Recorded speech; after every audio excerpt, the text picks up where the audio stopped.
Hey guys, if you can't already tell, this video is a very serious video.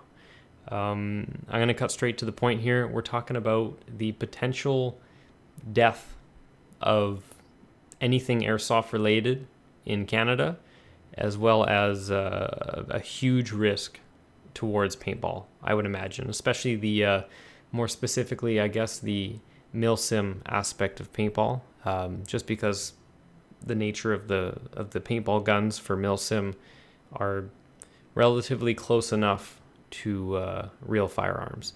Anyway, I'm going to jump right into it. I'm going to talk to you guys about exactly what's happening. I'm going to be brief, and I'm going to try to explain to you what you can do to prevent, or at least be part of the force preventing this Bill C-21 from going forward and killing airsoft and potentially paintball.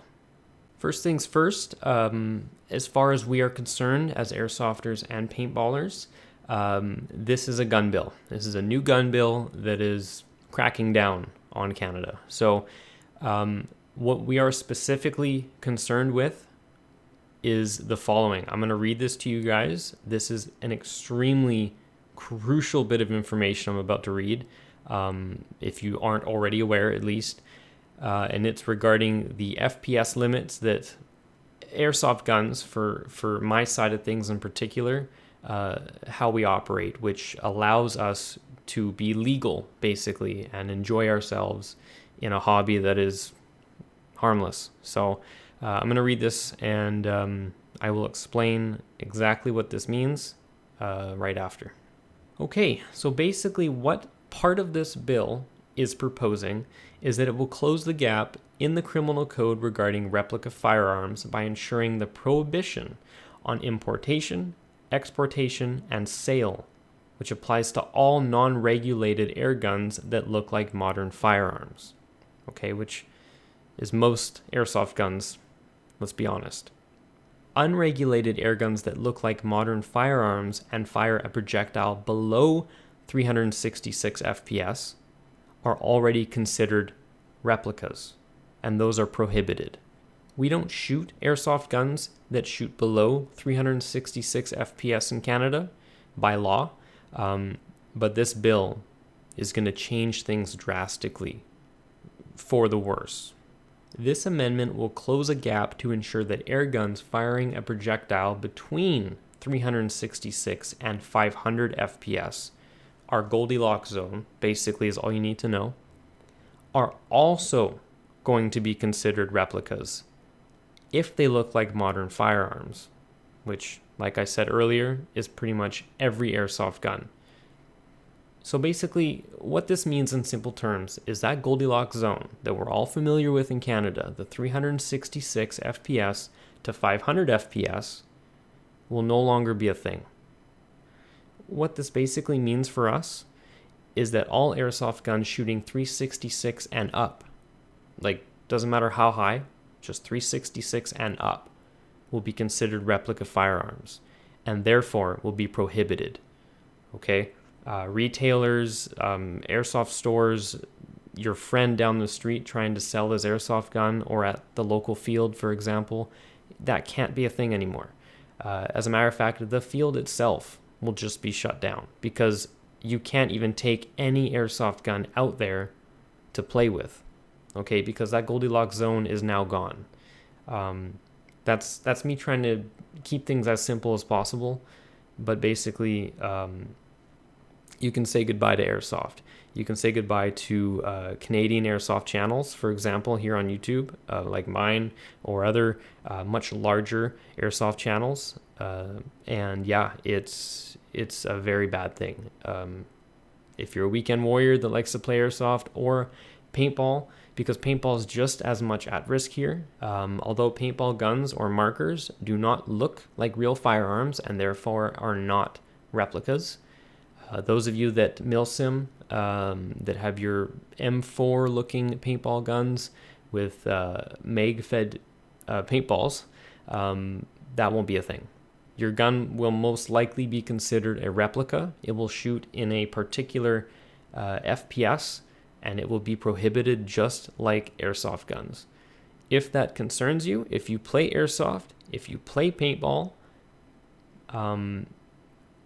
we need to do something about this. The issue with C-21 is that, first things first, my opinions on real guns do not matter here. Okay, like I'm not going to tell you guys my political beliefs or try and put that on you guys. What's important is that C-21 is revised. Okay, the purpose that everyone's clamoring right now, in terms of like the airsofters and paintballers that are kind of like really upset about this, is that they're putting a hobby, they're putting a simple hobby or a sport into the same category as real guns. Real guns. That being said, my opinion on guns and the like isn't important for me to share. What's important is that airsoft guns and paintball guns, especially the paintball guns that look like real guns, are separate from real guns. So that when a bill is put up or even passed, potentially, airsoft and paintball aren't affected. They're still considered hobbies, they're harmless, and they get that special treatment. That's what we're trying to achieve. That being said, if you support the real steel stuff, if you want your real guns and you want to keep them, you need to fight that too. Clearly, it's one thing to completely stop C-21 from getting through, but it's another to make the government more specific on what they're targeting, because right now they've put a blanket over real guns, airsoft guns, and paintball guns. That's a huge problem.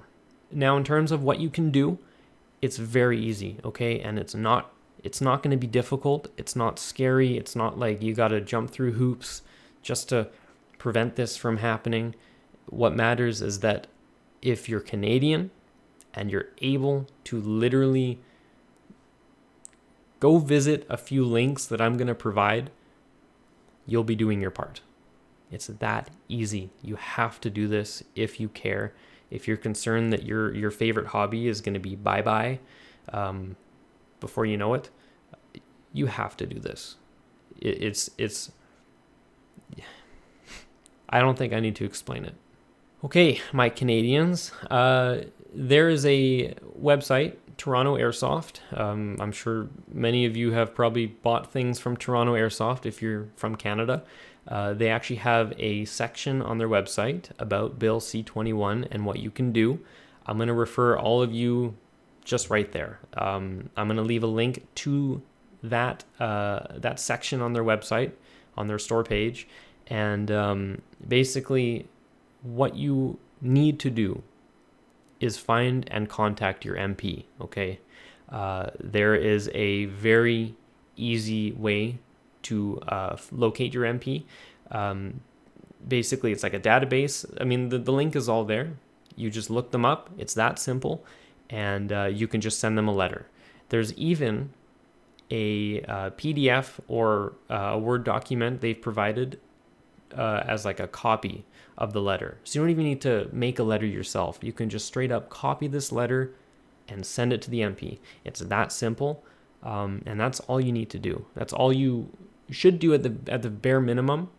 I mean, I'm sure if you wanted to do more, you can also join the CCFR, which is the Canadian Coalition for Firearms Rights. I'm not extremely familiar with them, but they're on our side, okay? They are fighting to protect the real guns that Canada still is able to possess. And they're also on the same side as Airsoft, okay? Because they have recognized that our little Goldilocks zone that I'd mentioned earlier is pretty much gone if this C-21 passes. So they're welcoming us with open arms to basically join their club and understand exactly what's at risk and be informed. But the important thing is that you guys find your MP. You can copy the letter that Toronto Airsoft is providing and send it to your MP. Okay, your local MP. It's that simple.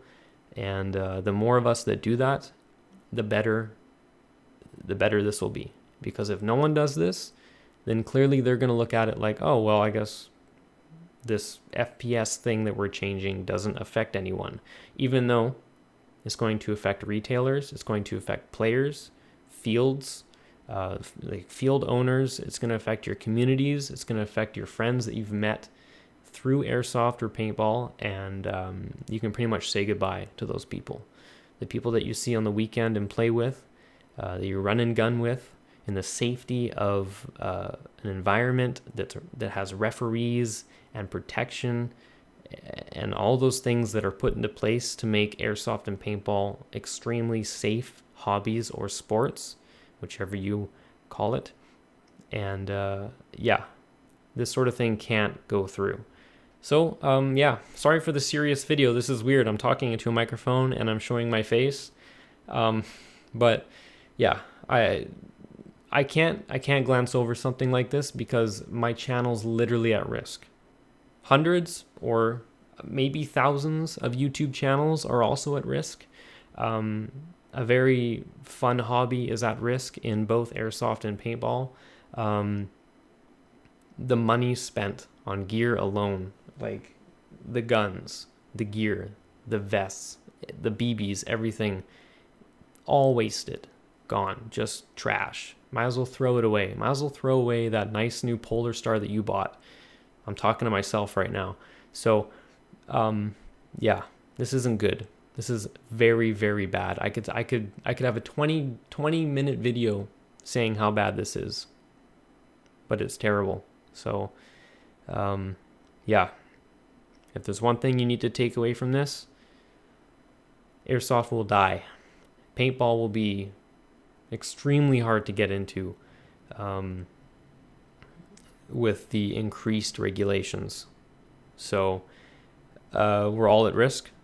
We're all equally doomed here. So we all need to pitch in and do our part. And the steps are right in front of your face.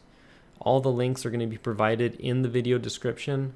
It's that simple. So get informed, do what you can. And I guess if anything crazy happens, I'll inform you guys. I mean, if I don't, someone else will. So anyway, so see you next time, I think.